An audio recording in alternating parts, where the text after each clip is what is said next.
თამაშის ძველი წესები თუ მორიგი გაუგებრობა პოლიტიკურ პარტნიორებთან ირაკლი ალასანი არასტაბილური პოლიტიკოსის იმიჯს იმკვიდრებს. ერთი კვირის განმავლობაში ოპოზიციის ერთ-ერთმა ლიდერმა პოზიცია უკვე მეორედ შეიცვალა. ცოტა ხნის წინ მისთვის თანამებრძოლად მიღებული ნოღაიდელი დღეს კვლავ მიუღებელია, ხოლო დაშლის პირას მისული ალიანსი ხელახალ გაერთიანებას საჭიროებს. არის თუ არა ალასანიას შეცვლილი პოზიცია მოულოდნელი საზოგადოებასა და პოლიტიკურ სპექტრში და რატომ ირჩევენ საერთო ოპოზიციური კანდიდატის გამოვლენის გზად სოციოლოგიურ კვლევას რადიკალურ ძალებში ეკა სოსელი აგიამობთ. ერთი კვირის მანძილზე ირაკლი ალასანიამ პოზიცია უკვე მესამედ შეცვალა. ალიანსის საქართველოსთვის ლიდერი დაშლის პირას მისული ალიანსის ერთიანობაზე ალაპარაკდა და თამაშის ძველი წესებით გაგრძელების პირობა დადო. ეს არის ბრძოლა ნოღაიდელის და პრაიმერის გარეშე. ალიანსი რა თქმა უნდა აგრძელებს ერთობლივ სვლას არჩევნებისთვის. მე დარწმუნებული ვარ, ჩემს მიერ გადადგმული ნაბიჯის შემდეგ, როდესაც კარები გაიღო ჩვენი თანამშრომლობისთვის სხვადასხვა პოლიტიკურ ძალებთან, მოხდება საზოგადოების მხრიდან, სხვადასხვა პოლიტიკური ძალების მხრიდან შეხმიანება ჩვენს გადაწყვეტილებაზე. ნოღაიდელთან დაკავშირებით პოზიცია არაერთხელ გაგვიცხადებია და ჩვენ ერთად პოლიტიკურ პროცესში თავს ვერ ვხედავთ, მაგრამ არავინ არ უნდა აუგრძალოს ადამიანს საკუთარ და პოლიტიკურ ძალას პოლიტიკურ სივრცეში დარჩენა. ირაკლი ალასანიამს დაინახა, მე მგონი ძალიან ნათლად დამკაფედ, რომ მის მცდელობას მოეხდინა უფრო დიდი გაერთიანება, შედეგი არ მოჰყვა, იმიტომ რომ გარკვეული ძალები ვერ მოახერხეს გამიჯნოდნენ ჩვენთვის მიუღებელ პოლიტიკურ ძალას ამ შემთხვევაში ზურაბ ნოღაიდელს გულისხმობს.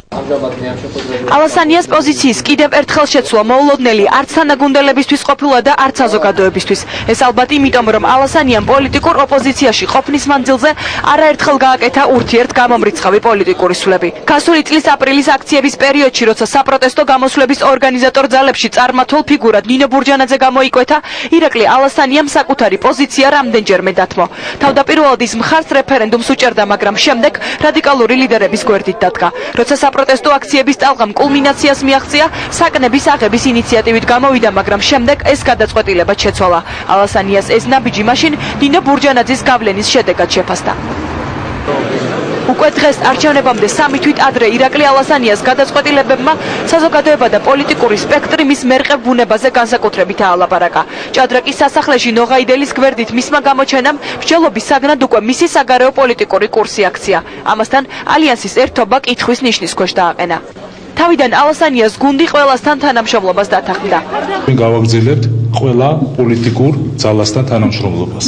მათ შორის ნოღაიდელთან. ყველა პოლიტიკურ ძალასთან. განქორწინება ალიანსში უცხადება თავად ალასანიამ გააკეთა და ალიანსმა საქართველოს ალასანიაჯერ პრეზიდენტობის მოგვიანებით ნოღაიდელი მისმერობის კანდიდატად. ერთადერთი მთავარი პირობა, რომ ამ მოლაპარაკებებში და ვერანაირ პროცესში ჩვენთან ერთად მონაწილეობას ვერ მიიღებს ნოღაიდელი და მისი პოლიტიკური გუნდი. ნოღაიდელს რაც შეეხება, ჩვენი პოზიცია არის აბსოლუტურად იდენტური, რომ საგარეო პოლიტიკური, სხვა იდეოლოგიური განსხვავებები იმდენად დიდია ნოღაიდელის პარტიასთან, რომ ჩვენ არანაირ პოლიტიკურ ალიანსში, ან რამე პოლიტიკურ შეთანხმებაში ნოღაიდელის პარტიასთან ვერ შევალთ. ამის შემდეგ ალასანია პოზიციას ცვლის და თანხმდება, რომ კარი თანამშრომლობისთვის ყველა პოლიტიკურ ძალას წინა პირობების გარეშე გაუღოს. ირაკლი ალასანია დათანხმდა 4 პარტიისთვის ოპოზიციური კანდიდატის არჩევაში ჩართული იყო და მოლაპარაკების მაგიდასთან პრორუსულ ნოღაიდელის გვერდითაც დამჯდარიყო. საჭიროების შემთხვევაში მონაწილეობა პრაიმერშიც მიეღო. ალიანსში შემავალი პოლიტიკურ ძალებში სწორედ ამ საკითხზე გვაქვს აზრთა სხვადასხვაობა და მივედით იმ გადაწყვეტილებამდე, რომ მივცეთ გადაწყვეტილების მიღების თავისუფლება პოლიტიკურ ძალებს.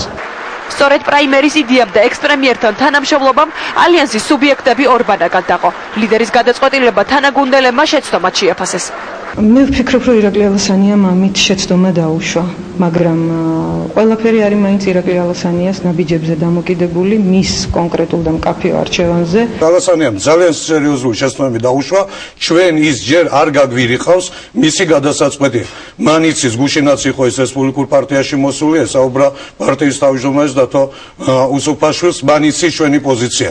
მან ღიად და საჯაროდ ქართულ საზოგადოებას უნდა უთხრას, რომ იქ მივიდა და დახვდა ნოღაიდელის კამპანია და შეეშალა. იქ მივიდა და დახვდა ლევან გაჩეჩილაძის საძმო საზოგადოების წინაშე ალასანიას ჯერ ახსნა განმარტებები არ გაუკეთებია, თუმცა შესაძლოა თანაგუნდელებთან შეცდომა უკვე აღიარა, რადგანაც დღეს ალიანსის სუბიექტები კვლავ ერთობაზე ალაპარაკდნენ და პრაიმერის ინიციატორი პარტიების კომპრომისად შერაცხულ ახალ ინიციატივას უარით უპასუხეს. ნოღაიდელი ძიძიგური დავითაშვილის ბლოკმა პრაიმერის ჩატარება გადაიფიქრა და ოპოზიციური კანდიდატის გამოვლენის გზად სოციოლოგიური კვლევა აერჩია. ასევე პირობა დადო, რომ არჩევნებამდე ოპოზიციას არ გააკრიტიკებენ, თუმცა ალასანიას ქცევით უკმაყოფილო დავითაშვილმა ეს პირობა დღესვე დაარღვია და ქრონიკის გადამღებ ჯგუფთან დაიწუწუნა.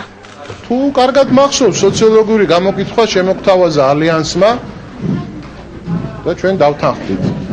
და ეხლა რა უნდა მოხდეს, მაგალითად არ ვიცი. მეტი რა უნდა უნდოდეთ არ ვიცი. მგონი ეს თემა საერთოდ ყოველგვარი პრაიმერი სოციოლოგიური კვლევაც რაღაც არის დამთავრებული. ყველაფერი არის ძალიან ცხადად გამოკვეთილი. არის ლიდერი ოპოზიციური კანდიდატი, ეს არის ირაკლი ალასანი. ეს დაუსრულებელი ხან 6 თვიანი ერთი პირობა, მე ახლა კიდევ რაღაცა სხვა პირობა და ასე შემდგომ. მე არ ვიცი ვის ინტერესში შედის, ერთი რამე ვიცი, რომ ეს აღარ შედის ოპოზიციის და საზოგადოების ინტერესში. ამ განხეთქილების ერთ-ერთი მთავარი გმირი ლევან გაჩეჩილაძე, ვინც ირაკლი ალასანიას საკუთარი გავლენის ქვეშ მოქცევა მოახერხა, დღეს პრესასთან არ გამოჩენილა. დაიცავი საქართველოს ოფისიდან დღეს მხოლოდ მისი ძმა გია გაჩეჩილაძე და გოგა ხაინდრავა გამოვიდნენ პრესასთან კომენტარის გარეშე. შეიძლება ერთი კითხვა ამ აუზაურიდან დანამდვილებით ერთი რამ შეიძლება ითქვას. პრაიმერის ინიციატორმა ოპოზიციურმა პარტიებმა სოციოლოგიურ გამოკვლევაში ჩართვისთვის დანარჩენ ოპოზიციას დრო 7 მარტამდე მისცეს. თუმცა ყველა მათგანის პოზიცია უკვე ცნობილია. სავარაუდოდ სოციოლოგიური გამოკვლევის ჩატარება პრაიმერის ორგანიზატორ პარტიებს უცვლელი შემადგენლობით მოუწევთ.